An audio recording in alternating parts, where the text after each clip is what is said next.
Je vous entends déjà dire, et à juste titre, que je suis une grosse mytho. Mais je vous promets, j'ai une très bonne excuse. Bonjour à tous et bienvenue donc dans un nouveau book haul qui était complètement imprévu puisque oui, ça fait déjà un moment que je vous dis attention, il y aura de moins en moins de book haul sur la chaîne parce que je veux déjà faire descendre cette pile à lire qui est énorme.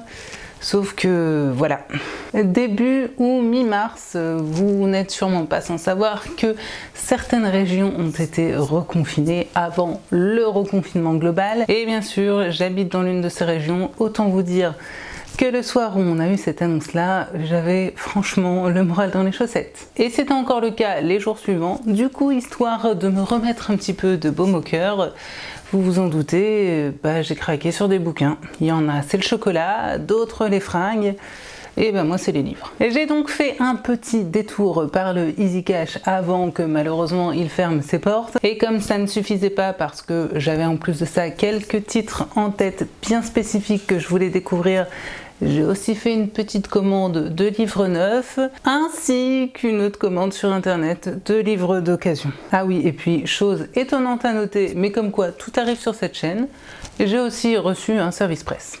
Oui, vous avez bien entendu. Tout ça fait que vous ne le voyez pas, mais à côté de moi, il y a une jolie pile de 25 livres.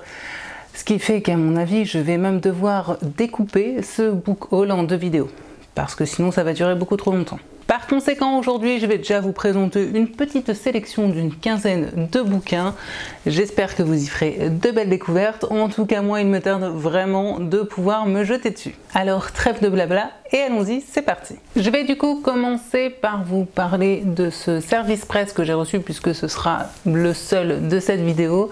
Il y a donc quelques temps de ça, les éditions Marabout m'ont contacté pour me proposer de m'envoyer le dernier roman de Céline Dangean, un thriller. Autant vous dire que d'une part, il s'agit tout de même d'un roman qui est dans mes genres de prédilection, que j'en ai entendu de très bons retours et que ça fait un moment que j'avais envie de découvrir la plume de Céline Dangean. J'ai donc par conséquent très vite dit oui. Je pense que je n'ai pas hésité une microseconde. Alors j'en ai déjà parlé sur cette chaîne, mais peut-être que vous n'êtes pas tous au courant. Oui, je ne présente pratiquement jamais de service presse pour la simple et bonne raison que je ne démarche pas les maisons d'édition. Donc forcément, si je ne fais pas de demande, je n'en reçois pas. Alors je n'ai absolument rien du tout contre les chaînes qui présentent de nombreux services presse. Bien au contraire, c'est tout à fait normal de mettre aussi en avant des nouveautés. C'est juste que pour ma part, j'ai déjà une pile à lire énorme, donc je n'ai jamais ressenti vraiment le besoin d'aller démarcher, dirons-nous, des maisons d'édition. Qu'en plus de ça, je vous avoue que je ne saurais pas trop comment me vendre entre guillemets pour essayer d'en avoir. Et puis clairement, j'ai pas du tout le temps en plus de faire ces démarches. Ce qui fait donc que jusque-là, les 3/4 des romans dont je vous parle sont des romans que j'ai achetés d'ailleurs bien souvent d'occasion. Alors j'avais reçu tout de même au début de cette chaîne un service presse de la maison d'édition Didier Jeunesse qui m'avait été envoyé suite à la demande de l'auteur. Roman qui est juste derrière moi. Il s'agissait donc de ce recueil de nouvelles pour la jeunesse écrit par Tristan Kugel et d'ailleurs je n'hésite pas à en remettre une couche aujourd'hui parce que Tristan Kugel est un très bon auteur jeunesse qui propose vraiment des histoires différentes avec une plume extrêmement bien travaillée et en plus de ça c'est un auteur hyper abordable et une personne très intéressante, donc n'hésitez pas à découvrir ces bouquins et n'hésitez pas non plus à aller faire un petit tour sur le site de la maison d'édition Didier Jeunesse parce que je trouve qu'elle propose vraiment des titres en matière de littérature jeunesse qui sont extrêmement bien fait, extrêmement intéressant. Bref, vous l'aurez compris, c'est une maison d'édition que j'aime beaucoup. Mais revenons à nos moutons. Je disais donc que les éditions Marabout sont venues me proposer un service presse et bien que je ne démarche pas les maisons d'édition, lorsque l'on me fait une telle proposition, qui plus est pour un titre qui vraiment m'intéresse beaucoup, je ne me vois franchement pas dire non. C'est donc ainsi que j'ai reçu Le Cercle des Mensonges de Céline Dangean aux éditions Marabout dans leur collection Black Lab. Alors je vous avoue qu'avant de le recevoir, je ne m'attendais pas à un tel bébé. Il est vraiment assez imposant. Bon, en fait il ne fait que 450 pages à peu près. Mais je m'attendais pas à un tel format, que ce soit dans sa taille ou dans son épaisseur. Néanmoins, comme je l'ai dit, ça fait très longtemps que je voulais découvrir La Plume de Céline Dangean, dont j'ai entendu beaucoup de bien, et je me rends compte que celui-ci est très bien noté, qu'il a des très bons retours. Ce qui fait que clairement, je pense que ce sera ma prochaine lecture. Non pas parce qu'il s'agit d'un service presse, mais tout simplement parce qu'il me rend beaucoup trop curieuse. Au niveau de l'histoire, de ce que j'ai compris, on va être avec plusieurs destins de personnes qui vont décéder dans d'étranges circonstances, et on va surtout suivre un policier et une gendarmette qui vont enquêter chacun de leur côté et qui vont finir à un moment par se rejoindre. Je n'en sais pas plus, on va clairement être sur du roman policier. D'ailleurs, ça me fait un peu rire, je dirais, parce que je suis actuellement en train de lire Angor de Franck Tillier, et on est un petit peu sur ce même schéma. En tout cas, si c'est aussi bon, franchement, ça promet pour moi de passer un très bon moment de lecture. Et encore un grand merci aux éditions Marabout d'avoir fait cette démarche, de me faire confiance, et j'espère juste que je vais rejoindre le flot de tous les bons avis, mais ça je vous le dirai bientôt. Avant de m'attaquer à une partie de mon énorme craquage chez Easy Cash, je vais vous présenter les quelques romans que j'ai achetés neufs, puisque, comme bien souvent, il y en a assez peu. Le tout premier, je ne pouvais pas passer à côté parce que bon nombre d'entre vous m'en ont parlé. J'en ai aussi entendu parler sur de nombreuses chaînes, et à chaque fois, on n'en a dit que du bon. C'est une auteure que j'apprécie de plus en plus, et ce roman en question venait de sortir en poche. Tout ça fait que, oui, il fallait que je me le procure. Je vais ainsi enfin pouvoir lire Raison obscure d'Amélie Antoine aux éditions Pocket. Oui, je sais, j'arrive clairement après la bataille, pratiquement. J'ai l'impression que tout le monde a lu ce bouquin et tout le monde l'a adoré, donc il était grand temps que je me jette à l'eau. Je ne veux pas lire le résumé, tout ce que je sais, c'est qu'on va être dans du grand Amélie Antoine, c'est-à-dire que l'on va partir avec un roman qui va avoir une ambiance de départ, et que d'un seul coup, bim, elle va nous pondre un élément qui va tout remettre en question et tout faire basculer. Il me semble que l'on va suivre au départ deux familles qui sont des familles lambda avec des enfants, et qu'on va potentiellement être, dirons-nous, dans le milieu scolaire. J'en sais pas plus, et je ne veux vraiment pas en savoir plus. J'adore me laisser surprendre par cet auteur qui à chaque fois me retourne le cerveau. Enfin, je dis à chaque fois. Non, dans Les Secrets, ça n'a pas trop été le cas. Mais dans le tout dernier qui était Fidèle au poste, franchement, elle m'a bien eu. Comme je le disais, je n'en ai entendu que des super retours. Donc celui-ci, c'est pareil, vous pouvez être sûr qu'il fera partie de mes prochaines lectures. Et le suivant, c'est complètement la faute de Séverine de la chaîne Il est bien ce livre. Je bois ses paroles, que voulez-vous, lorsqu'elle recommande un bouquin ou une auteure de façon absolument dithyrambique, et forcément, j'ai moi aussi envie de le découvrir. Et comme ça fait un moment qu'elle bassine tout le monde avec l'auteur Louise May, là encore, j'avais envie de me jeter à l'eau et de découvrir enfin pourquoi on parle autant de cet auteur. Je me suis donc procuré Les Ravagés de Louise May, également aux éditions Pocket. De ce que j'ai compris, on va y suivre une flic dans une section de police qui est complètement inventée, qui est une sorte de section spécialisée dans les crimes à caractère sexuel. Là encore, on va donc être dans une ambiance franchement policière parisienne, mais j'ai cru comprendre que de toute façon, de façon un petit peu générale, Louise May est un petit peu spécialisée dans ces romans qui vont défendre les droits des femmes. Et dans cette histoire-ci, notre flic va être confronté d'un coup à une recrudescence des agressions et potentiellement à l'émergence d'un agresseur particulièrement sadique envers des femmes dans la région parisienne. Je m'attends franchement un récit glaçant qui va être plutôt difficile à faire, difficile à lire. Je m'attends à un truc qui va là encore, me chambouler le cerveau, mais pour d'autres raisons. Je vais essayer de me conditionner avant de le démarrer pour être dans un assez bon mood, parce que j'ai comme qui dirait l'intuition que c'est pas le genre de bouquin qu'il faut lire lorsque l'on a un petit peu le moral dans les chaussettes. Mais là encore, vu tous les bons commentaires et les bons retours que j'ai pu entendre sur Louise May, et en particulier sur ce roman-ci, je suis extrêmement curieuse de pouvoir enfin m'y plonger. Et là encore, vous pouvez être sûr, il fera partie de mes prochaines lectures. Et le dernier de ces romans neufs que je voulais vous présenter, il s'agit de Pandémia de Franck Thillier aux éditions Pocket. Là, on est clairement, je dirais, dans l'actualité. Avec un titre pareil, je pouvais pas faire mieux. Comme je le disais, je suis actuellement en train de lire, ou plutôt même de dévorer Angor, qui est le tome 8 de la saga Charcot et Nebel écrit par Franck Thillier. Et ce tome-ci est tout simplement le suivant.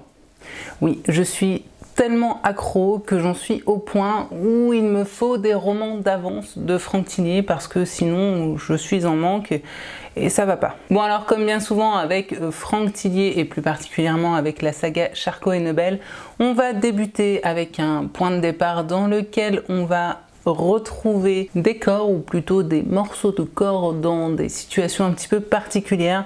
Ici je crois que c'est un homme qui se balade autour d'un lac avec son chien et qui va découvrir des sacs dans lesquels il y aura des corps en kit. Un mixte entre Dexter et Ikea, il faut croire. Et en parallèle de ça, on va aussi suivre une, comment on appelle ça? Une microbiologiste qui va être appelée dans une réserve ornithologique du Marcanterre parce qu'on a retrouvé dans cette réserve 3 cadavres de cygnes que l'on n'explique pas trop et comme si ça ne suffisait pas, eh bien on va également avoir, d'où le titre Pandémia, une pandémie de grippe un petit peu particulière qui va sévir à Paris et peut-être dans la France entière, je n'en sais pas plus, et qui va faucher une partie de l'équipe du 36 quai des Orfèvres. Bref, de toute façon, avec Franck Thillier, en général, on commence à un point A et on finit à un point Z, donc autant vous dire que le résumé, bon, en général, je m'en passe très bien. J'ai juste très envie de me plonger dedans comme dans tous ces autres romans. Comme d'habitude, on est sur du beau bébé de 650 pages, mais à chaque fois ça se lit très très bien, donc c'est typiquement le type de pavasse qui ne me fait pas du tout peur. Et puis voilà, c'est Franck Thillier, c'est maintenant un auteur chouchou.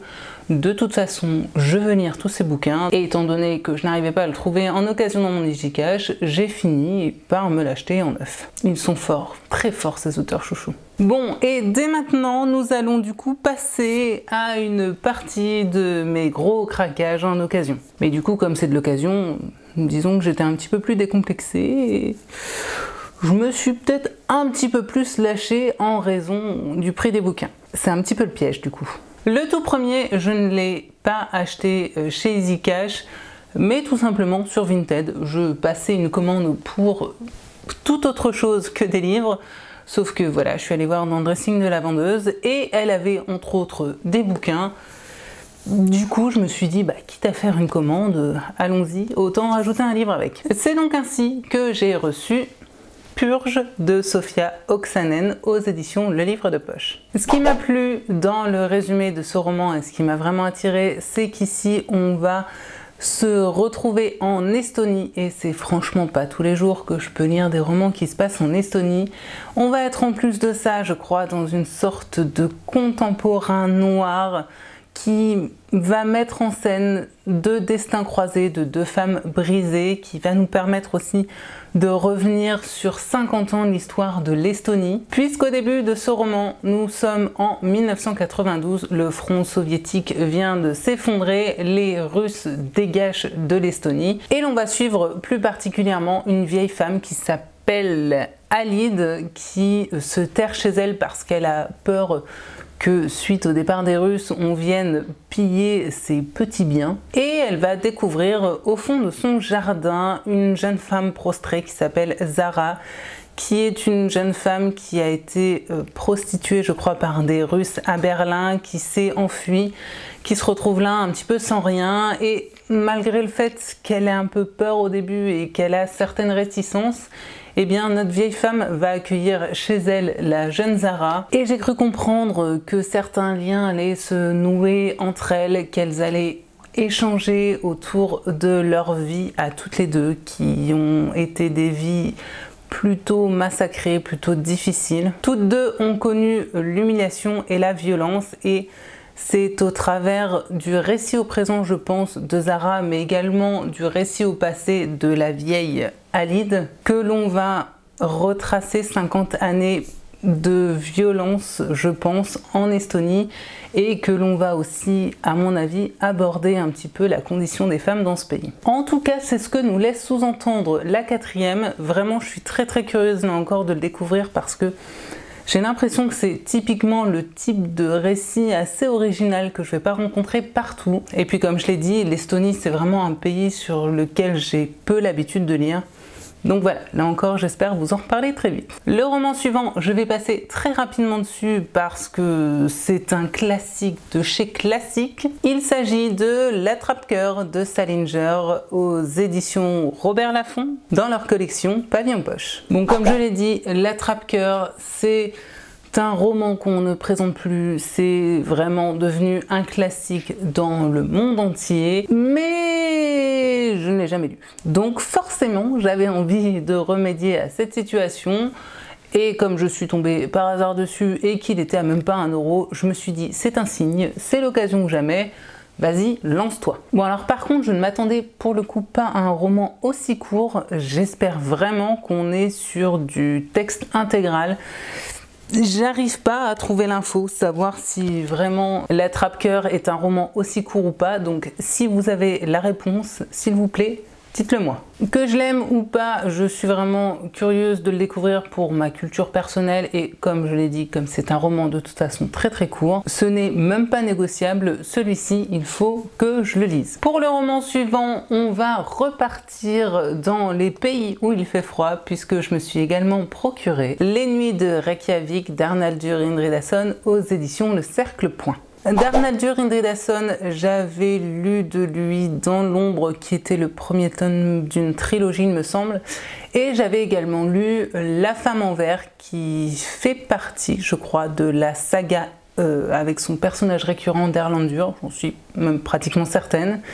Et dans ce tome-ci, l'auteur, même si ce n'est pas le tout premier qu'il a écrit, va faire comme s'il s'agissait de la toute première enquête de cet inspecteur Erlendur. Ici, notre très cher Erlendur est donc un tout jeune flic qui tous les jours, lorsqu'il rentre chez lui, je crois, croise un sans-abri qui un jour est retrouvé mort. On lui dit que c'est un accident. Mais Erlendur n'y croit pas, il va du coup enquêter sur la mort de ce sans-abri avec qui il avait fini par nouer des liens. Et au gré de ses pérégrinations, il va du coup arpenter les rues de Reykjavik afin d'élucider ce mystère. Bon, vous l'aurez compris, là encore on est clairement dans du roman policier, mais sous la plume d'Arnaldur Indridason. Ma foi, ça peut franchement être très sympa parce que je garde un très bon souvenir de La Femme en Vert. Le roman suivant, je n'en ai absolument jamais entendu parler et je pense clairement que c'est ce qui m'a donné envie. Bah oui, je suis ce genre de nana qui recherche un petit peu des titres comme ça, vus nulle part, en se disant que potentiellement je vais peut-être tomber sur une petite pépite inconnue.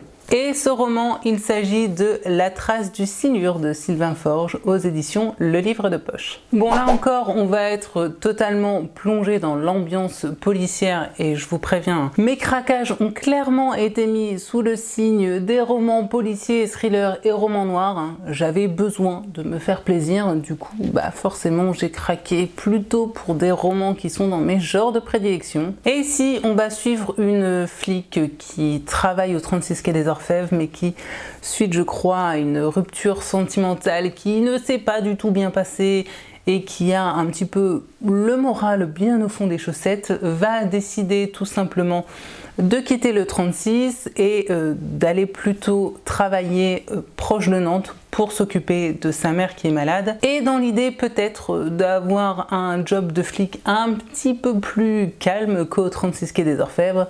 Sauf que voilà, on va découvrir le corps d'un vieil ermite dans un bunker. On va se poser la question de savoir s'il s'agit d'un crime ou d'un suicide, et bon, étant donné qu'on est dans un roman policier, je suppute qu'on va plutôt être sur une histoire de crime assez sombre. Et en plus de ça, j'ai cru comprendre que notre fliquette qui a pour but de chasser son criminel va peut-être se retrouver malheureusement dans la position de la proie.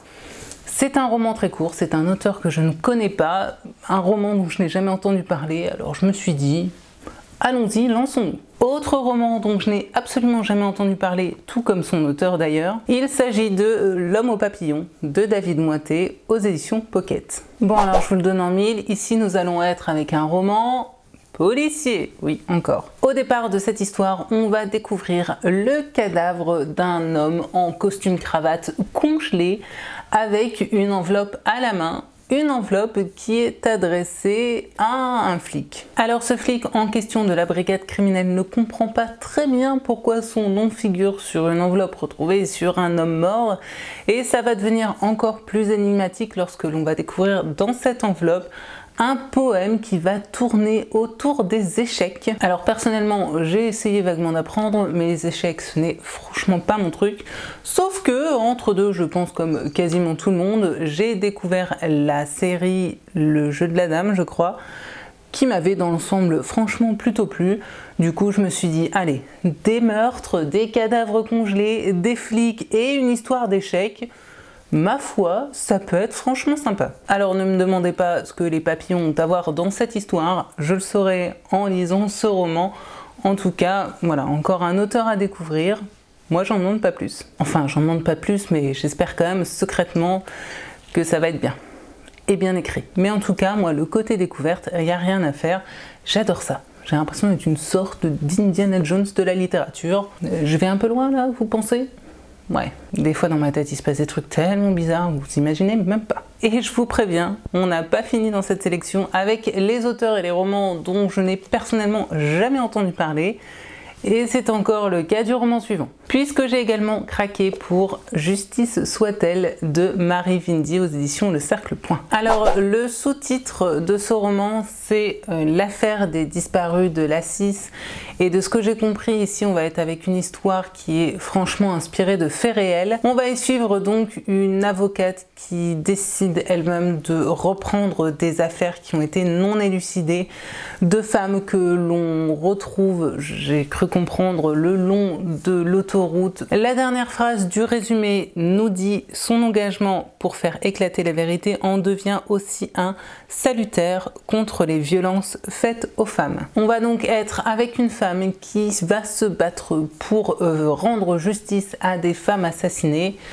Je n'en sais pas plus, j'espère juste que l'on va être dans quelque chose d'assez réaliste parce que bon, une avocate qui enquête sur des crimes non élucidés, j'ai toujours peur que l'on tombe dans le « bah comme par hasard, je suis pas flic mais j'ai quand même accès à des trucs que normalement seuls les flics ont accès ». Dans tous les cas, il s'agit d'un roman assez court puisqu'il fait 300 pages, qu'il est écrit par une auteure que je n'ai jamais lue.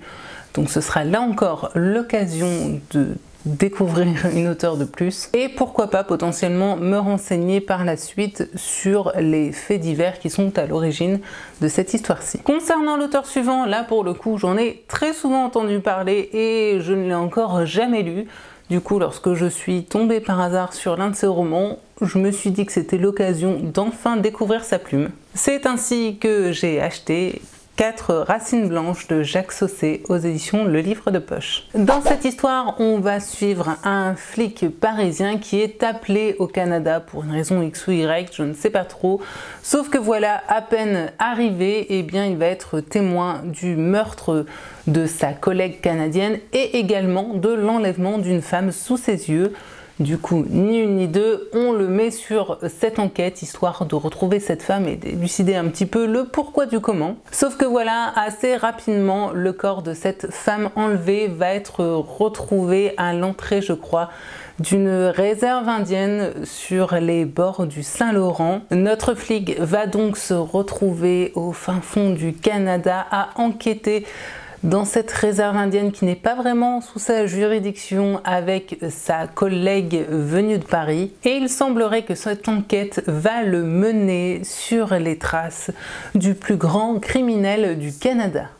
Rien que ça. Apparemment, Rocco Magnotta peut aller se rhabiller. Bon voilà, un criminel bien dégueu, une histoire qui se passe au Canada, Un auteur dont j'ai entendu dans l'ensemble beaucoup de bien, moi il m'en fallait pas plus, j'ai très hâte de le découvrir. J'espère juste que ce roman ne fait pas partie d'une saga et qu'il s'agit du tome 27.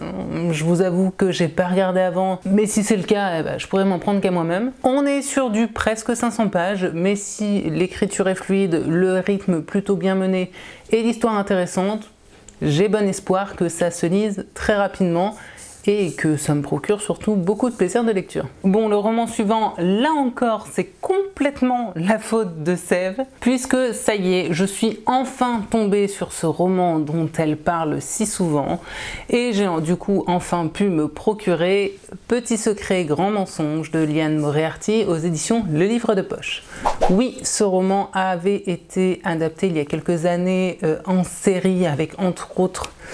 Comment elle s'appelle cette Australienne? Je suis certaine que vous voyez parfaitement de qui je veux parler. Nicole Kidman et Reese Witherspoon aussi, qui avaient du coup été adaptés sous le titre Big Little Lies. Je sais, j'ai d'autres Liane Moriarty dans ma pile à lire, sauf que bah j'arrête pas d'entendre que celui-ci c'est vraiment le top du top, c'est le meilleur qu'elle a écrit et que vraiment il faut le découvrir. Donc bah je pense que inconsciemment j'attendais de tomber sur celui-ci pour enfin découvrir l'auteur. Je cherchais depuis tout à l'heure le nom de cette actrice qui est écrit noir sur blanc sur la 4e.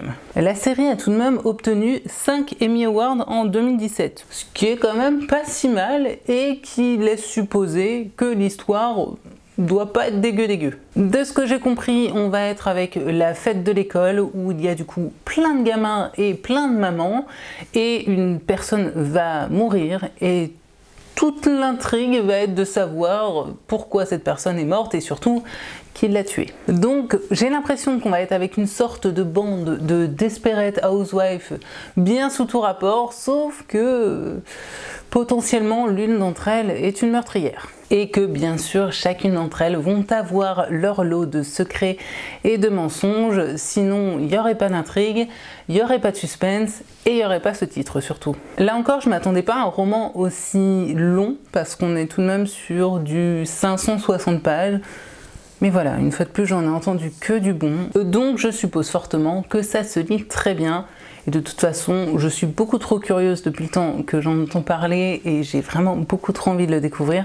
Donc celui-ci, à mon avis, potentiellement, je le vois bien atterrir dans ma valise de vacances. Et je terminerai cette vidéo, ou plutôt cette première partie de book haul avec un tout dernier roman et il s'agit de Baby Doll d'Holly Overton aux éditions Le Livre de Poche. Ici on va être avec une histoire de séquestration et de reconstruction suite à une séquestration puisque au départ de ce roman on va suivre une jeune femme qui a été séquestrée pendant 8 ans dans une cabane au fin fond d'une forêt où elle a d'ailleurs donné naissance à sa petite fille.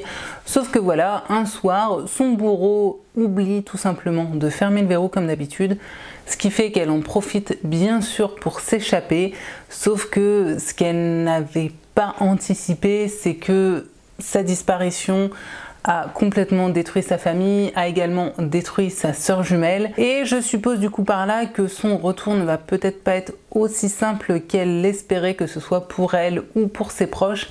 Et en plus de ça, il semblerait que son bourreau, qui va être du coup je suppose appréhendé, va vouloir se venger de sa baby doll comme il l'appelle et lui faire payer sa désobéissance depuis le fin fond de sa cellule. Et décidément je me rends compte que dans cette sélection on a quand même pas mal d'histoires de femmes qui en prennent plein les dents. Là encore c'est une auteure que je n'ai jamais lue.